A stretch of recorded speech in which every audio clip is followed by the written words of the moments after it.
Vivo Y75 5G നമ്മളിന്ന് പരിശോധിക്കുന്നത് ഈ ഒരു സ്മാർട്ട് ഫോണാണ്.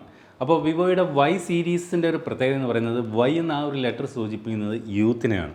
അപ്പോൾ യൂത്തിനെ ലക്ഷ്യം വെച്ചുകൊണ്ട് വിവോ പുറത്തിറക്കുന്ന ഒരു സീരീസാണ് Y സീരീസ് സ്മാർട്ട് ഫോണുകൾ. അപ്പോൾ എനിക്ക് തോന്നുന്നു Y സീരീസിൽ ആദ്യമായിട്ടാണ് ഒരു സ്മാർട്ട് ഫോൺ 5Gയിലേക്ക് മാറുന്നതെന്നാണ് എൻ്റെ ഓർമ്മ. തെറ്റാണെങ്കിൽ ക്ഷമിക്കുക. ഈ ഒരു Y സീരീസിൻ്റെ ഏറ്റവും പ്രധാനപ്പെട്ട ഒരു പ്രത്യേകത എന്ന് പറയുന്നത് വിവോ മെയിനായിട്ടും ഓൺലൈൻ സെല്ലിംഗ് ആണ് Y സീരീസിനകത്ത് കോൺസെൻട്രേറ്റ് ചെയ്യുന്നത്. അതുകൊണ്ട് തന്നെയും മികച്ച ഒരു പ്രൈസിങ് പലപ്പോഴും Y സീരീസ് സ്മാർട്ട് ഫോണുകൾക്ക് കാണാൻ സാധിക്കുന്നുണ്ട്. പക്ഷേ പലപ്പോഴും ഫോണുകൾ വാങ്ങാനായിട്ട് നിങ്ങൾ ഷോപ്പിൽ ചെല്ലുമ്പോൾ Y സീരീസിനെ പറ്റി ഷോപ്പുകാർ ഒരു പക്ഷേ പറഞ്ഞ് കേൾക്കാറുമില്ല. കാരണം അത്രയധികം ഓൺലൈൻ കോൺസെൻട്രേറ്റ് ചെയ്തുകൊണ്ട് സെല് ചെയ്യുന്ന ഒരു സീരീസാണ് Y സീരീസ്. അപ്പോൾ നമ്മൾ ഇന്ന് ഈ വീഡിയോയിലൂടെ പരിശോധിക്കുന്നതും വിവോ Y75 5G എന്ന സ്മാർട്ട് ഫോണിൻ്റെ വിശേഷങ്ങളാണ്. ഇതുപോലൊരു ബോക്സിലാണ് വിവോ Y75 5G എന്ന സ്മാർട്ട് ഫോൺ വരുന്നത്.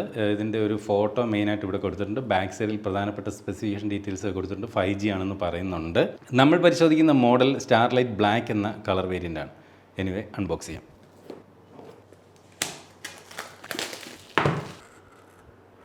ഒരു വെള്ള പേപ്പർ ബോക്സ് ഇവിടെ വിവോ എന്ന് എഴുതിയിട്ടുണ്ട്. ഇതിൻ്റെ ഒരു യൂസർ മാനുവലും അതുപോലെ ഒരു TPU കേസും കൊടുത്തിട്ടുണ്ട്. നല്ല ഒരു ക്വാളിറ്റിയുള്ള കേസ് തന്നെയാണ് കൊടുത്തിരിക്കുന്നത്. ഫോൺ ദേ ഇരിക്കുന്നു, അതിലേക്ക് വരാം. വേറെ എന്തൊക്കെയുണ്ടെന്ന് നോക്കാം.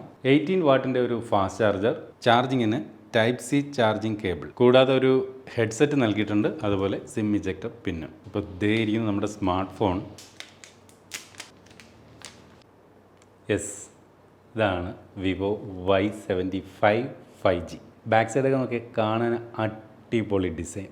വിവോ ഫോണുകളുടെ ഒരു പ്രത്യേകത എന്ന് പറയുന്നത് ഫോൺ ഇനി എന്തായാലും ശരി അത് കാണാൻ അടിപൊളിയായിരിക്കും. നമ്മൾ കയ്യിൽ കൊണ്ടുകിടന്നാൽ ഗുഡ് ലുക്കിംഗ് സ്മാർട്ട് ഫോൺ, അത് വിവോ ഫോണിൻ്റെ ഒരു പ്രത്യേകത തന്നെയാണ്. ഇവിടെയും കാര്യങ്ങൾ മറിച്ചല്ല, കാണാൻ അടിപൊളി ലുക്കാണ്. ഇത് ഈ ഒരു ഭാഗത്ത് വിവോ എന്ന് എഴുതിയിട്ടുണ്ട്. ഒരേ സൈസിലുള്ള 2 ക്യാമറകളാണ് ഇതുപോലെ നൽകിയിരിക്കുന്നത്. ഇത് ഈ ഒരു ഭാഗത്ത് 5G എന്ന് എഴുതിയിട്ടുണ്ട്. അതുപോലെ ഇവിടെ 1, 2, 3 ക്യാമറകളാണ് മൊത്തത്തിൽ കൊടുത്തിരിക്കുന്നത്. ഇവിടെ ഒരു LED ഫ്ലാഷ് ലൈറ്റും കൊടുത്തിട്ടുണ്ട്. ട്രിപ്പിൾ ക്യാമറ എന്ന് ക്യാമറ മൊഡ്യൂൾ ഇതുപോലെ എഴുതിയിട്ടുണ്ട്. ഫോണിൻ്റെ ബാക്ക് സൈഡ് പ്ലാസ്റ്റിക് ആണ്, പക്ഷേ കണ്ടു കഴിഞ്ഞാൽ ഒരു മാറ്റ് ഫിനിഷുള്ള ഗ്ലാസ് ആണെന്നേ തോന്നുകയുള്ളൂ. ഈ ഒരു സ്മാർട്ട് ഫോണിന് ഏകദേശം ഒരു സ്ക്വയർ ഷേപ്പ്, ഒരു ബോക്സി ഡിസൈൻ കൊടുത്തു എന്ന് പറയാം. പക്ഷേ നമ്മൾ ഒരു ടേബിളിൻ്റെയൊക്കെ മുകളിൽ ഇതുപോലെ വെക്കാൻ ശ്രമിച്ചു കഴിഞ്ഞാൽ വലിയ പാടാണ്. കാര്യം ഈ ഒരു ബോക്സി ഡിസൈൻ ആണെങ്കിലും ഇതിൻ്റെ സൈഡ് കണ്ടില്ല, ഒരു അല്പം കർവ്ഡാണ്. അതുകൊണ്ട് തന്നെയും ഒരിക്കലും ഈ ഒരു ടേബിളിൻ്റെ മുകളിലൊന്നും പെർഫെക്റ്റായിട്ട് അത് ഇരിക്കില്ല, കണ്ടില്ലേ. പക്ഷേ കണ്ടു കഴിഞ്ഞാൽ ഒരു ബോക്സി ഡിസൈൻ പോലെ തോന്നുകയും ചെയ്യും. എന്തായാലും ഇതിൻ്റെ ഒരു ഡിസൈൻ വൈസ് കൊള്ളാം. ഫോണിൻ്റെ വല സൈഡിൽ ഇതുപോലെ പവർ ബട്ടണും വോളിയം റോക്കേഴ്സും കാണാം. ഈ ഒരു പവർ ബട്ടൺ തന്നെയാണ് ഫിംഗർ പ്രിൻറ്റ് സംവിധാനം നൽകിയിരിക്കുന്നത്.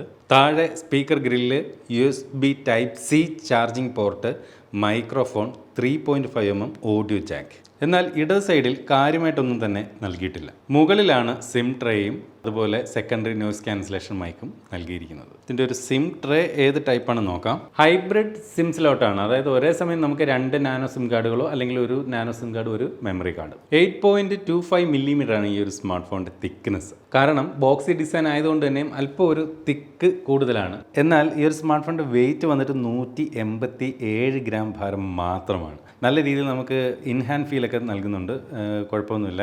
വെയിറ്റ് താരതമ്യേന കുറവുമാണ്, അതുകൊണ്ട് തന്നെ ഹാൻഡിൽ ചെയ്യാൻ നല്ല എളുപ്പമാണ്. ഫോണിൻ്റെ ഡിസ്പ്ലേയെ കുറിച്ച് പറഞ്ഞാൽ 6.58 ഇഞ്ചിൻ്റെ full HD+ IPS LCD display ആണ് ഈ ഒരു സ്മാർട്ട് ഫോണിനകത്ത് നൽകിയിരിക്കുന്നത്. പക്ഷേ വിവോ ഈ ഒരു ഫോണിനകത്ത് ബാക്കി കാര്യങ്ങളെല്ലാം ഓക്കെ ആണെങ്കിലും അതിനകത്ത് ഒരു നെഗറ്റീവ് എന്ന് പറയാനുള്ളൊരു പോയിന്റ് എന്ന് പറയുന്നത് ഇവിടെ ഡിസ്പ്ലേയിൽ വാട്ടർ ഡ്രോപ്പ് നോച്ചിലാണ് ഫ്രണ്ട് ക്യാമറ നൽകിയിരിക്കുന്നത്. ഈ ഒരു സ്മാർട്ട് ഫോൺ ആൻഡ്രോയിഡ് വെർഷൻ 12 ലഭിക്കുന്നത്, അതായത് ആൻഡ്രോയിഡിൻ്റെ ഏറ്റവും ലേറ്റസ്റ്റ് വെർഷൻ ആണ് നൽകിയിരിക്കുന്നത്.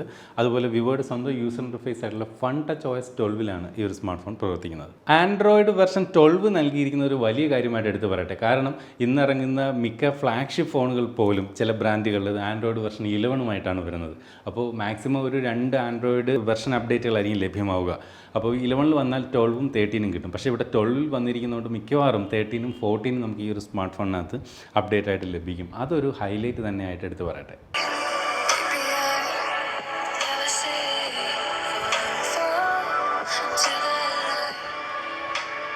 ഈ ഒരു സ്മാർട്ട് ഫോണിൻ്റെ ഓഡിയോ ക്വാളിറ്റിയെക്കുറിച്ച് പറഞ്ഞാൽ ഇതൊരു മോണോ സ്പീക്കറാണ് നൽകിയിരിക്കുന്നത്. 20,000-ൽ പുറത്ത് പ്രൈസുള്ള ഈ ഒരു സ്മാർട്ട് ഫോണിനകത്ത് മോണോ സ്പീക്കർ കൊടുത്തിരിക്കുന്നു. സ്റ്റീരിയോ സ്പീക്കർ വേണമെങ്കിൽ കൊടുക്കാൻ വരുന്നു. കാരണം ഈ ഒരു പ്രൈസ് റേഞ്ചിൽ വരുന്ന പല ഫോണുകളിലും ഇപ്പോൾ സ്റ്റീരിയോ സ്പീക്കറൊക്കെ ആയി കഴിഞ്ഞിരിക്കുന്നു. അടുത്തത് ഇതിൻ്റെ ഒരു വീഡിയോ ക്വാളിറ്റി. വീഡിയോ ക്വാളിറ്റിയെക്കുറിച്ച് പറഞ്ഞാൽ കുഴപ്പമില്ലാത്ത ഒരു ഡിസ്പ്ലേ ക്വാളിറ്റി ഈ ഒരു സ്മാർട്ട് ഫോൺ നൽകുന്നുണ്ട്. LCD ഡിസ്പ്ലേ ആണ്, അത് മനസ്സിൽ ഓർമ്മ വേണം. പക്ഷേ ആ ഒരു വാട്ടർ ഡ്രോപ്പ് നോച്ച് ഫോണിൻ്റെ ഡിസ്പ്ലേ അനുഭവത്തിൽ അല്പം കരടായിട്ട് തന്നെ അവിടെ നിൽക്കുന്നുണ്ട് എന്നുള്ളതും ഓർമ്മിപ്പിക്കട്ടെ. ഈ ഒരു ഫോണിനകത്ത് ഇൻസ്റ്റാൾഡായിട്ട് വരുന്ന ആപ്ലിക്കേഷനുകളെ കുറിച്ച് പറഞ്ഞാൽ ഗൂഗിളിൻ്റെ ആപ്ലിക്കേഷൻ കൂടാതെ ഇവിടെ മോജ്, അതുപോലെ ഫേസ്ബുക്ക്, പിന്നെ ഇങ്ങനെ കുറച്ച് ജോഷ്, ഇങ്ങനെ കുറച്ച് ആപ്ലിക്കേഷൻസ് പ്രീ ഇൻസ്റ്റാൾഡായിട്ട് വരുന്നുണ്ട്. അതിനി വിവോയുടെ X70 Pro Plus 80,000 രൂപ കൊടുത്ത് വാങ്ങിയാൽ പോലും ഇതുപോലെ കുറച്ച് ആപ്ലിക്കേഷൻസ് അതിനകത്ത് പ്രീ ഇൻസ്റ്റാൾഡായിട്ട് വരുന്നുണ്ടാകും. അത് ഈ ഒരു ഫോണിനകത്തും മറിച്ചല്ല. ബ്ലൂടൂത്ത് വെർഷൻ 5 നൽകിയിരിക്കുന്ന ഈ ഒരു സ്മാർട്ട് ഫോണിനകത്ത് ഉപയോഗിച്ചിരിക്കുന്ന പ്രോസസ്സർ മീഡിയടെക്കിൻ്റെ ഡയമൻസിറ്റി 700 എന്ന് പറയുന്ന 2.2 GHz